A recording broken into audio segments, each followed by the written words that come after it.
Chairman, I appreciate it. You know, to equate when the Israelis say that they want control from the river to the sea to the genocidal call of the pro-Hamas group saying from the river to the sea, Palestine will be free, is completely laughable. And we know it's laughable because of this.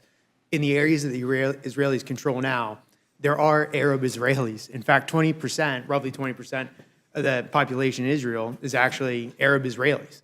There's been zero genocide. But when the Palestinians, the pro-Hamas protesters say from the river to the sea, that is a call for genocide. And we know that because if you look in the areas that are controlled by Hamas, there are zero Jews living there of their own accord, zero.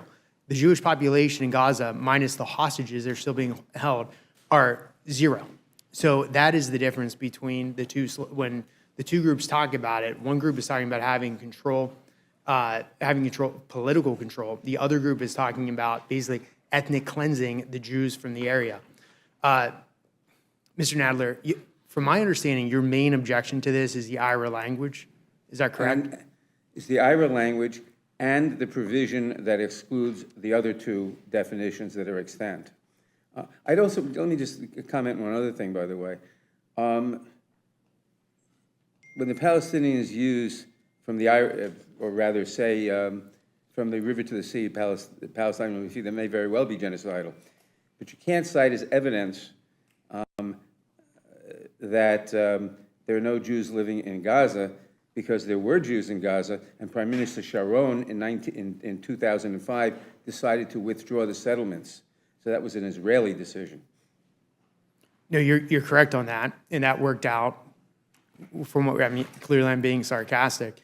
In that there was a withdrawal from the Gaza Strip, and that area was 100% controlled by the Palestinians, which still led to the attacks of October 7th. But again, so your main simply shows what a genocidal, horrible organization Hamas is. Yeah, we agree on that. So you're basically saying that because this bill precludes the other two definitions, you can't support it? Because it precludes the other two definitions, and frankly, because it codifies the IRA definition. And the author of the IRA, or the chief author of the IRA definition, Ken Stern, says it shouldn't be codified.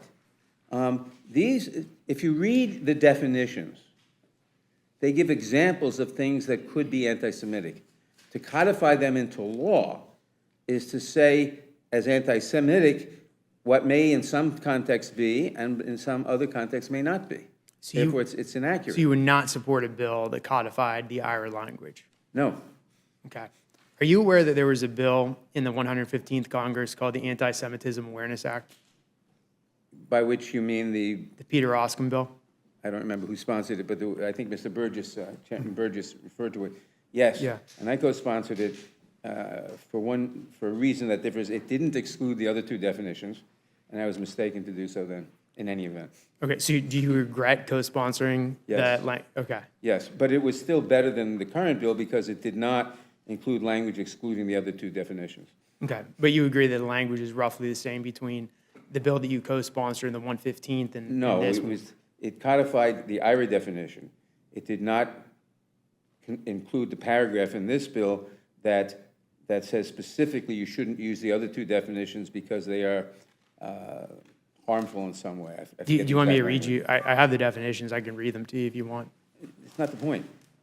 Read that paragraph. I mean, I have nothing to disagree with the specific definition. The definition, its own author says it shouldn't be codified into law. It gives examples of things that that indicate anti-Semitism, but not necessarily in every case. I guess, you know, what I'm having a hard time wrapping my head around is the fact that you're saying that you're not supportive of this bill because the IRA definition is being codified, yet in the 115th Congress, there was virtually identical language that also had the IRA definition that you not only support, you were a co-sponsor. As I said, there were two things. One, it did not have the paragraph that in this bill excludes the Nexus and Jerusalem definitions. And two, I think in retrospect, I was mistaken in co-sponsoring it then. All right, that's fair. Thanks for admitting that. Mr. Fry, do you have anything additional that you would like to add on this topic? Thank you, sir. I think that we're talking about the definition. I think the Jewish League, there's a letter in here, said that as prominent scholars of anti-Semitism have said, the IRHA's definition is the gold standard of defining anti-Semitism. And I think that's That's really important. I think, again, I go back to just the fundamentals of this. You have two presidents, American presidents, that have done this in an executive order, starting with President Trump and now President Biden. You have 35 states that have done this.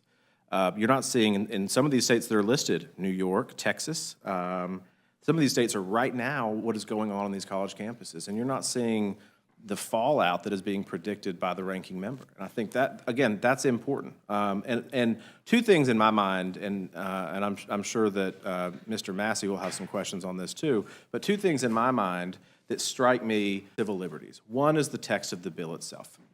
The text of the bill itself is not going to go against the civil liberties, and to the extent that there is an outcry that this is going to chill freedom of speech on college campuses, you also look at the definition itself, which says criticism of Israel similar to that leveled against any other country cannot be regarded as anti-Semitic. And so I think there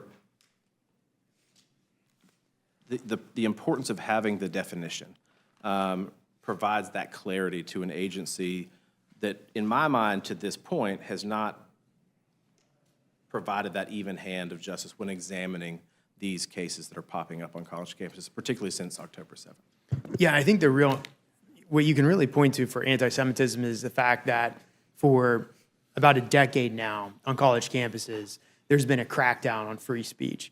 The fact that the belief that speech is violence, if you misgender somebody, you can be expelled from school. All of that speech is cracked down upon.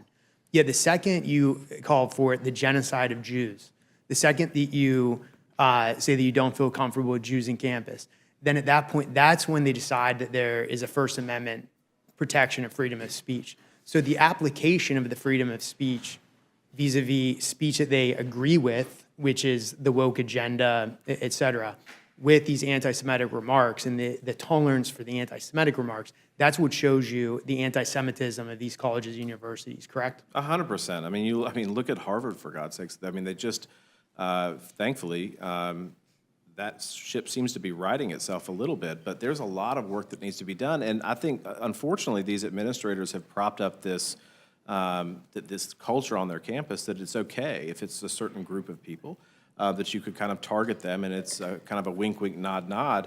I just have a huge problem with that. And again, no one's going to argue. I've had a problem with some of the conduct of college campuses even before October 7th, when you look at freedom of speech issues. And now all of a sudden, it's an outcry. Well, I'm sorry, you're shutting down schools, you're intimidating students, locking them in the library, you won't let Jewish professors onto campus, you can't protect the safety, you're canceling commencements. I mean, it is obscene what is happening, and it's not just one school, it's a myriad of them.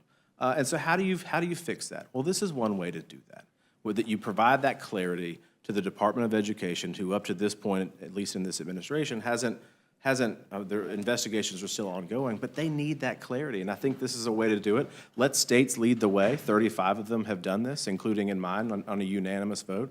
This is a good step in the right direction. Well, I want to thank the witnesses for testifying, and I yield back.